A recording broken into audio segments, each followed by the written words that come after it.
Hello happiness seekers. ලස්සනම ලස්සන අප්‍රේල් මාසයක් වේවා ඔබ අප සැමට. ඉතින් ඔන්න අපිත් මෙන්න මේ විදිහට 2025 අවුරුද්දේ අප්‍රේල් මාසය පිළිගත්තා. කාලය යන ඉක්මන නේද?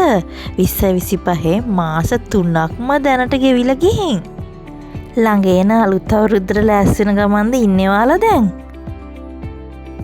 අදත් මං කිරි ආහාරවල අග්‍ර කොටස අප මහා සම්මා සම්බුදුරජාණන් වහන්සේ හට පූජා කළා.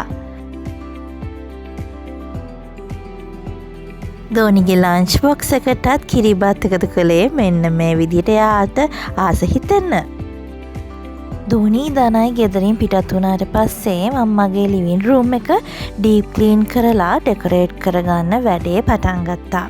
වෙනදට මේ වැඩේ මාසේ පළවෙනිදාට කලින් දවසේ තමයි කරන්නේ.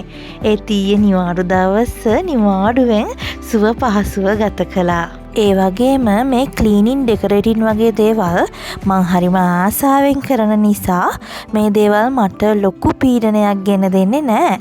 මොකද මම මානසිකව අපහසුතාවයකින් ඉන්න වෙලාවටත් මගේ මනස නැවත සංසුන් කරගන්න කරන දෙයක් තමයි මේ ක්ලීනින් ඩෙකොරේටින් කටයුතු. ඒක මට හරියට තෙරපි එකක් වගේ. ආසාවෙන් කරන ඒ දේ මයින්ඩ්ෆුල් විදියට කරනවා නම් තවත් හොඳයි. බලන්න ලස්සනයිද කියලා. ලස්සනයි නම් ඔයාගේ ලස්සන අදහස කමෙන්ට් එකක් විදියට දානවද කමෙන්ට් සෙක්ෂන් එකේ? මට බලන්න. හීන වෙනුවෙන් මුදල් වෙනුවෙන් හැල්මේ දුවන මේ වෙහෙසකාරී ජීවන ගමනේ චුට්ටකට නැවතිලා ඔයාට ඇහුම්කන් දෙන්නකෝ. ඔයාගේ අතුලාන්තයට ඇහුම්කන් දෙන්න.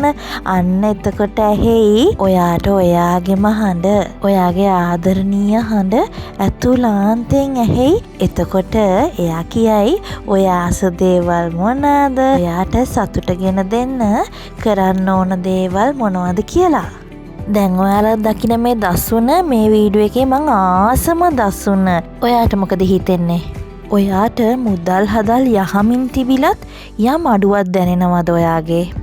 උසස් නිල තල බල තිබිලත් වෙහෙසකාරී බවක් දැනෙනවද? එහෙනම් ඔයාට මොන දේ තිබුණත්, ඔයා මොන දේ ඇචීව් කරගත්තත් ඔයාට ඔයාව මිස් වෙලා. ඒකයි ඇත්ත. ඉතින් ඔයාට මුල් තැන දෙන්න දවසේ එක විනාඩි 30කටවත් ඔයාව සතුටින් තියාගන්න දෙයක් කරන්න පුංචි මොහොතකටවත් ඔයා නැවත ජීවයෙන් ඔයාව පුරව ගන්න. ඔයාට ඔයාව අමතක වෙන්න දෙන්න එපා.